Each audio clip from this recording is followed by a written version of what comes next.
नमस्कार मित्रांनो, मी active education YouTube channel मध्ये आपले स्वागत करत आहे. आपणासाठी एक महत्त्वपूर्ण आनंदाच्या बातमीचे स्पष्टीकरण करत आहे. तर चला आपला जास्त वेळ न घेता आजच्या आनंदाच्या बातमीचे स्पष्टीकरण करूया.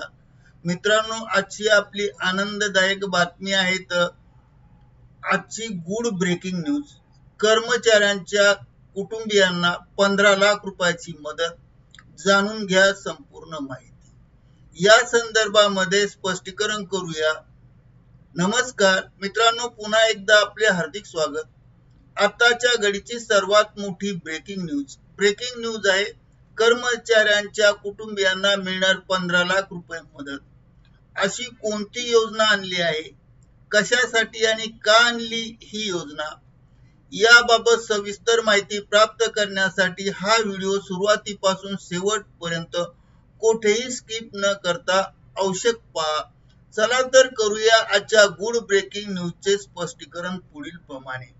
गुड ब्रेकिंग न्यूजचे स्पष्टीकरण करण्यापूर्वी आपण जर ऍक्टिव्ह एज्युकेशन यूट्यूब चॅनलवर नवीन असाल तर चॅनलला लाईक, शेअर आणि सबस्क्राईब करायला विसरू नका. तर चला पाहूया आजच्या गुड ब्रेकिंग न्यूजचे स्पष्टीकरण पुढील प्रमाणे. मित्रांनो, या व्हिडिओमध्ये आज आपण कर्मचाऱ्यांच्या कुटुंबियांना 15,000 लाख रुपयाची मदत मिळणार आहे. जाणून घ्या संपूर्ण माहिती. भारतात काम करणाऱ्या सर्वच कर्मचाऱ्यांना जवळजवळ सर्व कर्मचाऱ्यांकडे पीएफ अकाउंट प्रॉव्हिडंट फंड खाते, ज्याला आपण पीएफ किंवा जीपीएफ असे म्हणतो, ते खाते असते. या प्रॉव्हिडंट फंड खात्याच्या संदर्भात भारतात पीएफ खाते कर्मचारी भविष्य निर्वाह निधी संघटना ईपीएफओ द्वारे चालवली जाते. दरम्यान संस्थेने त्यांच्या सदस्यांच्या कुटुंबियांना मोठा दिलासा देणारा एक महत्त्वाचा निर्णय घेतला आहे.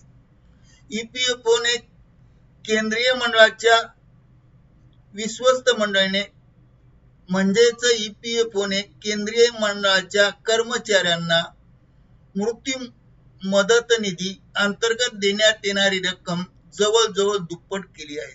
पूर्वी ही रक्कम 8.80 लाख रुपये एवढी मिळत होती. ती आता 15 लाख रुपये करण्यात आली आहे. हा निर्णय 1 एप्रिल 2025 पासून लागू झाला आहे. याचा अर्थ असा की जर एखाद्या सदस्याचा मृत्यू झाला तर त्याच्या कुटुंबियांना जुन्या नियमाप्रमाणे 8.80 लाख रुपयाऐवजी आता 15 लाख रुपये मिळतील. या निर्णयाला केंद्रीय विश्वस्त मंडळाने मान्यता दिली आहे. ही ईपीएफओची सर्वोच्च निर्णय घेणारी संस्था आहे. त्यात केंद्र, राज्य सरकार आणि नियोक्ते आणि कर्मचारी यांचे प्रतिनिधी त्या संघटनेत समाविष्ट असतात. पुढील वर्षापासून दरवर्षी 5% ही रक्कम वाढ करण्यात येणार आहे.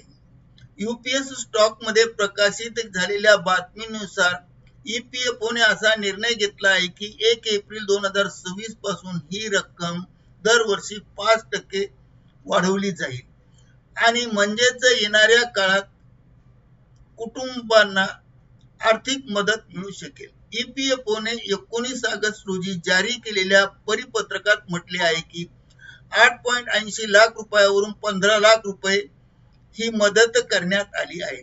15 लाख रुपयाची रक्कम मृत कुटुंबाच्या कुटुंबियांच्या सदस्यांना नामांकित व्यक्ती किंवा कायदेशीर वारस कर्मचारी कल्याण निधीतून दिली जाईल.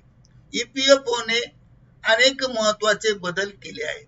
मृत्यूचा दावा करणे सोपे झाले आहे. जर एखादा पीएफ खात्याचा सदस्य मृत्यू पावला किंवा मृत्यू झाला तर पैसे अल्पवयीन मुलाच्या बँक खात्यात हस्तांतरित करण्याचे असतील तर आता त्यासाठी पालकत्वाचे प्रमाणपत्राची आवश्यकता राहणार नाही. याचा अर्थ असा आहे की आता अल्पवयीन मुलांसाठी दावे निकाली काढणे सोपे झाले आहे. आधारशी संबंधित प्रक्रिया सोपी झाली आहे. अनेक सदस्य अजूनही त्यांच्या आधार क्रमांक UNAC लिंक स्पीड व्हेरीफाय करू शकत नाही किंवा दुरुस्त करणे अशा कर्मचाऱ्यांना ती दुरुस्ती करणे आवश्यक आहे. आता सदस्यांना आधारशी संबंधित माहिती दुरुस्त करण्यात आणि लिंक करण्यात कोणतीही अडचण येणार नाही. तर मित्रांनो, हीच माहिती या व्हिडिओच्या माध्यमातून द्यायची होती.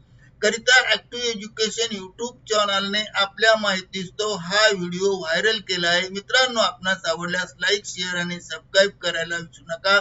धन्यवाद. Thank you very much.